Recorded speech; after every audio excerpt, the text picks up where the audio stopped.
ஏசப்பா வந்திருக்காரு அப்படின்னு சொன்ன உடனே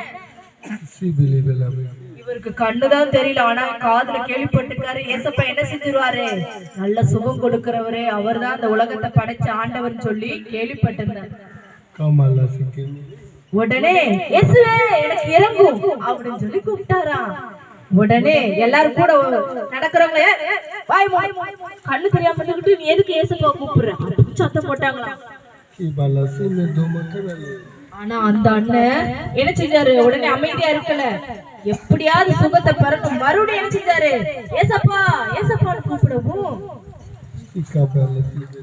ஏசப்பா திரும்பி பார்த்து அந்த அண்ணன் கிட்ட வந்து உங்களுக்கு என்ன வேணும், கண்ணு தெரியணும் அப்படின்னு கேட்டோன்னு அந்த அண்ணன் என்ன சொன்னாங்க, எனக்கு கண்ணு தெரியல ஏசப்பா, எனக்கு பிறந்தளவுக்கு கண்ணே தெரியல, இந்த உலகத்துல என்ன நடக்குன்னு பார்க்க முடியல, என்ன கலர் இருக்குன்னு பார்க்க முடியல, என் பிள்ளைகளை பார்க்க முடியல, யாரையுமே பார்க்க முடியல சொல்லி சொன்னாரா.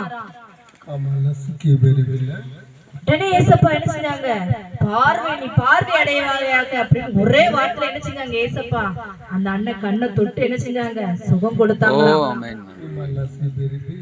உடனே அந்த அண்ணனுக்கு என்ன இருக்கும், சந்தோஷமா இருக்குமா இல்லையா. இவ்வளவு நாள் இருட்டாவே கண்ணை மூடிட்டு இருந்தா, கண்ணை மூடி பாருங்க இருட்டா இருக்க வெளிச்சமா இருக்கானு, இருட்டா இருக்குல்ல, இருட்டு பிடிக்குமா உங்களுக்கு வெளிச்சம் பிடிக்குமா, அத போலதான் அந்த அண்ணனுக்கு அந்த வெளிச்சத்தை பார்த்து வாழ்க்கையில ரொம்ப சந்தோஷமா இப்படி சந்தோஷமா என்ன செஞ்சாங்க, துள்ளி குதிச்சு ஏசப்பா பின்னாடி என்ன செஞ்சாங்க, நீங்க எப்படி கிறிஸ்துவ சத்தங்களை ஓடி வந்தீங்களா அதே மாதிரி ஓடி வந்தாங்களா. அதே போல பிறவி குருடனே சுகமாக்குன தேவன் உங்க பிரச்சனை இருந்தாலும் ஏசப்பா என்ன செய்வாரு, சுகம் கொடுக்க வல்லவரா இருக்காங்க. நீங்க ஏசப்பாட்ட கேட்டா என்ன செய்வீங்க, கண்டிப்பா சுகத்தை பெற்றுக்கொள்வீங்க. இப்ப ஜெபம் பண்ணலாமா, கண்ண முடிக்கோங்க.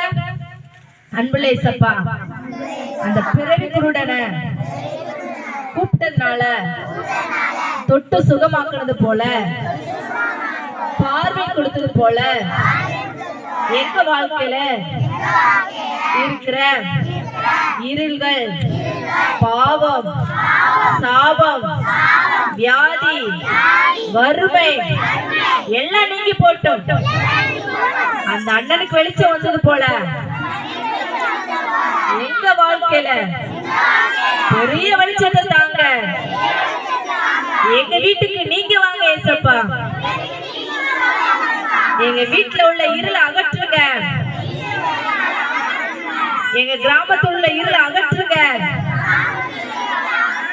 நாங்க எல்லாரும் சந்தோஷமா வெளிச்சத்தோட